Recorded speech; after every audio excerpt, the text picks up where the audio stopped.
If you invest in yourself, you're going to become the person capable of creating your kingdom, your empire. You absolutely must. So just do it. Don't think about it. When we didn't have money, we took the few money we had and invested on our mind. That's why we are where we are today.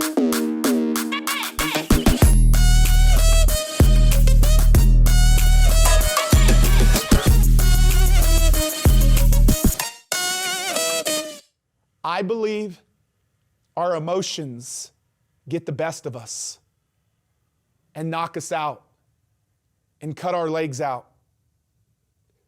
Like right now, I'm going through some stuff right now with my mother-in-law, and my heart hurts so much with it.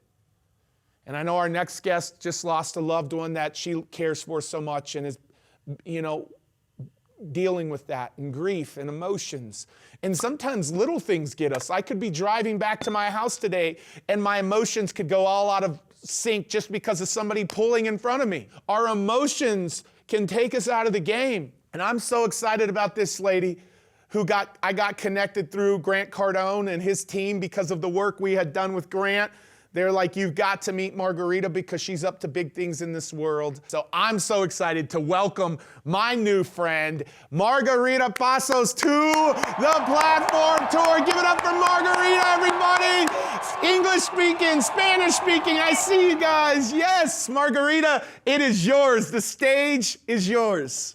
I'm so excited, Pete. Thank you so much. And thank you for everything that you're doing for so many people. Not only are you bringing knowledge and access to this amazing information to all of these people, but then you're helping all these charities. So thank you so much.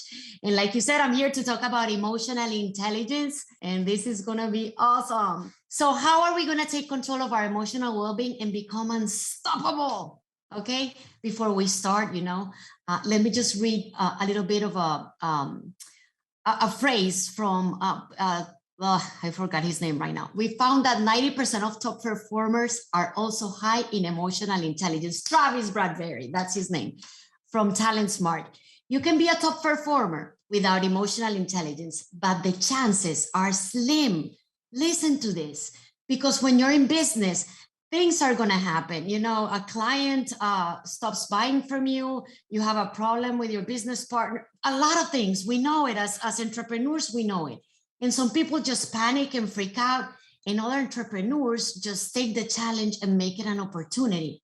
So just think for yourself, because I cannot see your text. Pete can see you. Pete can see you. Tell Pete on a scale of 1 to 10, how stressed are you right now? Being 10, I'm really, really stressed out. And 1, like, I am super relaxed, okay? And then Pete is gonna tell me.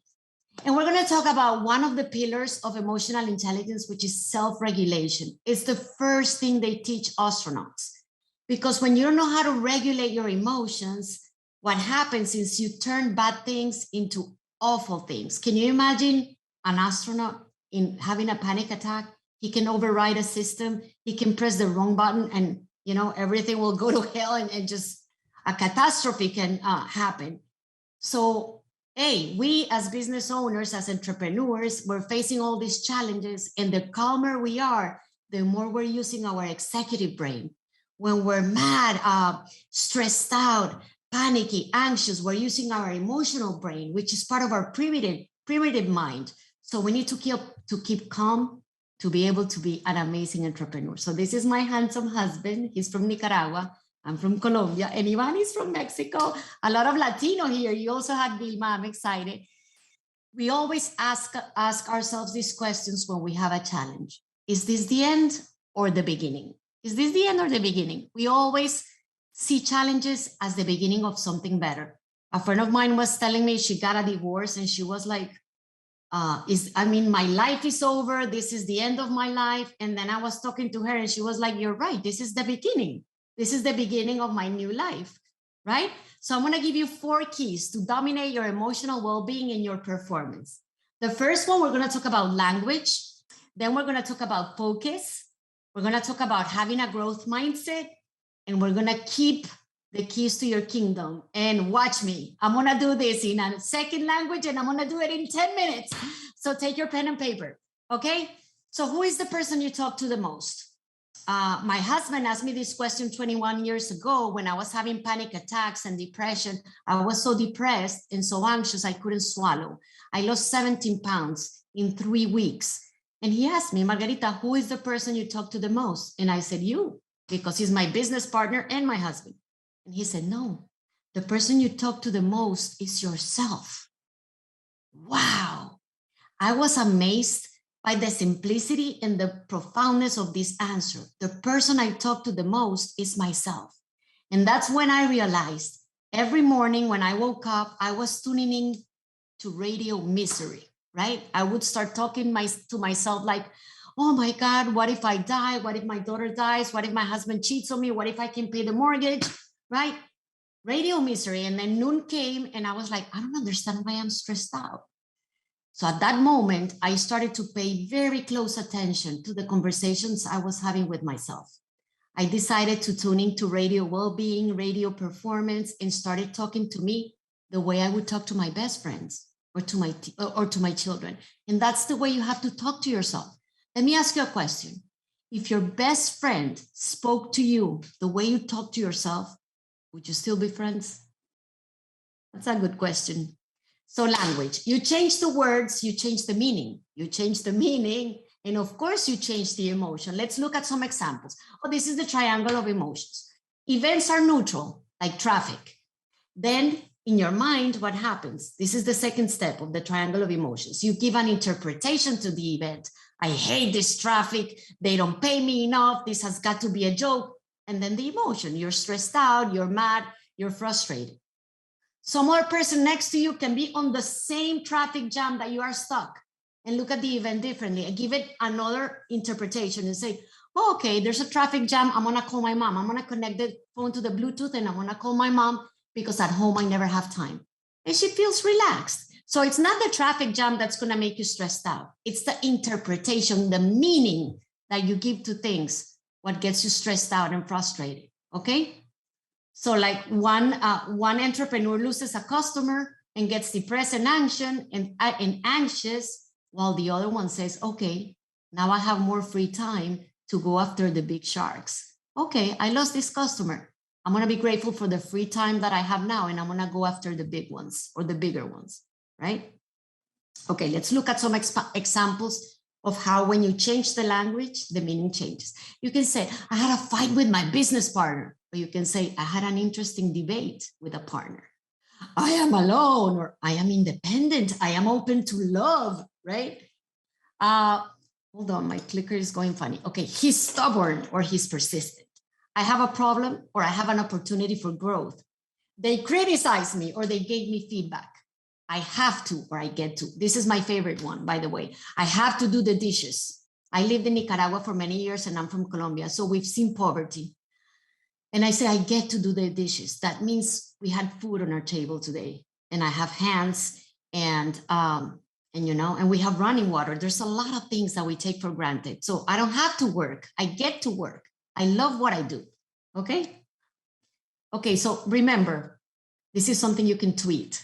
We are always in control of the interpretation we give to any event. Always. The control is yours. You're not a victim. That power cannot be taken away from you. It can only be relinquished. There's a quote by, I think it's Marcus Aurelius, who said, choose not to be harmed and you won't be. Nobody can hurt you without your permission. No event can make you stressed out or anxious without your permission. Is my father dead or is he in heaven? Is it the beginning or is it the end? You decide. You decide the interpretation you give to everything. Okay, second, focus. Whatever you focus on expands, okay? So let me ask you a question. What is the highest paid activity in the world? Oh, what I'm gonna tell you is awesome. This is one of the biggest lessons I love teaching our students. The highest paid activity in the world is thinking. Most people don't ever sit and reflect and think in ways, how can I make this better? How can I overcome this challenge? Who can I ask for help? How can we make it faster? How can we make it cheaper? Do you remember BlackBerry? Most of us had a BlackBerry phone, and most of us do not have a BlackBerry phone today. My guess is the executives at BlackBerry never sat down to do some deep thinking in what is it that the customer wants, right? So this is the exercise I want you to do today. Write down a challenge that you have that's stressing you out and turn it into a question. Let's say you are behind on your mortgage. So you're going to turn it into a question. How can I pay my mortgage on time and faster? That's a good question. And you're going to give that question 20 answers. How can you pay your mortgage faster and on time? And you have to write 20 answers. Margarita, you're crazy. Where am I going to find 20 answers? Well, by asking yourself better questions. Let me give you examples. Who can give me some advice? What book can I read? What do I need to stop doing? Maybe I need to stop watching TikTok and a lot of low value activities during the day. What do I need to start doing? Maybe I need to start educating myself and invest in one of Pete's packages. What videos can I watch on YouTube? What words can I Google? What skills should I learn? That's a huge one. Most people that they think they're having problems with debt or with savings. No, the problem that you have is with income. If you double your income, you wouldn't be in debt. You wouldn't have problems saving money. So learn how to sell, learn how to increase your income, okay? This little exercise is responsible for most of the successes in our lives. So my husband and I, let me show you 3 examples. A partner stole from us like a $250,000, and we sat down to do some mindstorming. And out of that exercise of mindstorming, we ended up partnering with Brian Tracy for the whole Latino market. 3 years ago, we lived in Nicaragua. A civil war exploded in Nicaragua, and we had to leave the country and leave all our belongings behind. Just my son, Alejandro, and I. And we had to sit and mindstorm again. We had a company that serviced the 7 countries in Central America. By doing mindstorming, we created a bigger company out of Miami that serves 35 countries, and we even trained some Fortune 500 companies. And then what happened last year? COVID hit, and 95% of our clients were corporations, and they started canceling all of the trainings that we had on our agenda. And we sat down and did some mindstorming with questions like this, like, what talents do we have that we can monetize? What do people need right now? How can we monetize what we already have? And we created a university online, and we now have more than 15,000 students from over 40 countries. Mindstorming, do it. It's amazing. Number 3, have a growth mindset. And Ivan said it very well. My husband and I invest lots of money here. You put more in your mind and you're going to put more in your pockets. That's how we got to Pete through Grant Cardone. We invested a lot on learning marketing from Grant's team, and we're always investing. So have a growth mindset. And here's a language change that you need to make to have a growth mind. When somebody gives you feedback, don't say, oh, they criticized me. Say, they gave me feedback. What if you have a restaurant and somebody comes and tells you, I went to your restaurant and I didn't like it? And maybe they're a little rude. Instead of getting upset, grab a pen and paper and ask them, what can we improve? There's always ways to do better, to do it faster, to do it cheaper. Always have those questions in mind and don't have a fixed mindset. There's 2 twin words, become and have. If you want to have $1 million, you have to become a person capable of making $1 million. Like Ivan said, he wants $100 million. That's why he is investing so much money into becoming a person capable of making $100 million. How much are you putting here? Okay. And 4th, keep the keys to your kingdom. This is the most important thing, guys. Your mind is your sacred apartment. If a bitter lady came to your house and started criticizing you, oh, you're so stupid, you're so ugly, you're dumb, your kids are dumb, I hate your furniture, you're not going to tell this lady, oh, by all means, please sleep over and have dinner with us. No, you're going to kick her in the butt out of your house, right? Pardon my French, but that's what you would do, right? But then again, this is your sacred apartment. It's even worse to have a toxic person here than in your house. But many of us are carrying toxic and negative thoughts and bad memories, around. I love this quote from Gandhi. I will not let anyone walk through my mind with their feet dirty. Okay? I have a special gift for you. We created a document that's called the impact of self-talk in your everyday life. So all you have to do is totally free, you just have to scan this code and you'll get it. I'll give it to Pete as well. You don't have to write down anything, not even your email, nothing. Just scan it and you'll get the document. Okay? And let me finish with a story. I love stories. How many of you like stories? Hold on. So this very wise man was walking with his disciple, and they were entering a very modern and big city.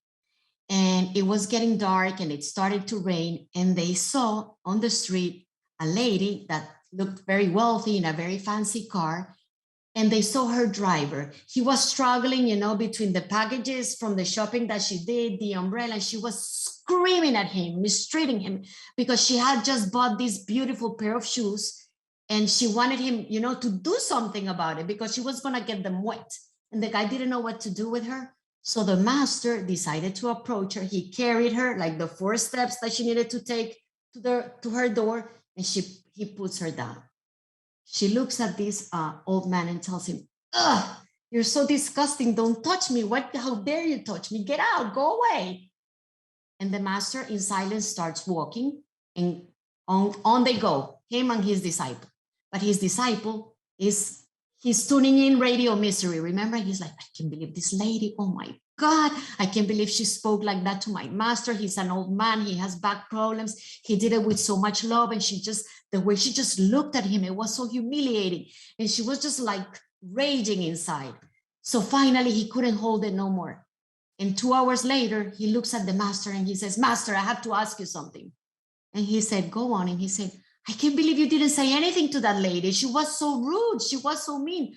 Why didn't you say anything?" And this was his answer. "I dropped her off at her house 2 hours ago. Why are you still carrying her?" So remember, your mind is your sacred space. Do not rent it out to people that are negative, destructive memories or negative thoughts. Just raise the rent and kick them out, and advance your reach with emotional intelligence. Thank you, Pete. I love that. Raise your rents. It's time to raise your rents. Get that negative stuff out. Do you see how you can take an interpretation and just run with it? And all of a sudden you're charging cheap rent. And you're letting other people with 30 feet walk through your mind. And you're walking through your mind with 30 feet.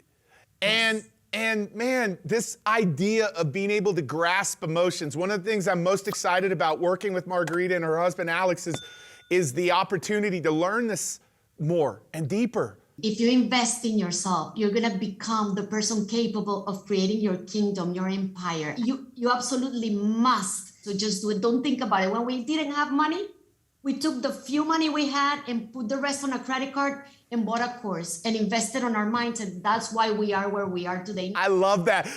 People are over here saying, "Margarita, you got new fans. Margarita, this is unbelievable. I don't speak Spanish, but I love that language so much. Muy bien." So much love over here for you, Margarita. Thank you so much. I'll see you guys in Miami soon. And thank you for your contribution to this. I appreciate you. Thank you, Pete. We appreciate you a lot. Talk to you soon.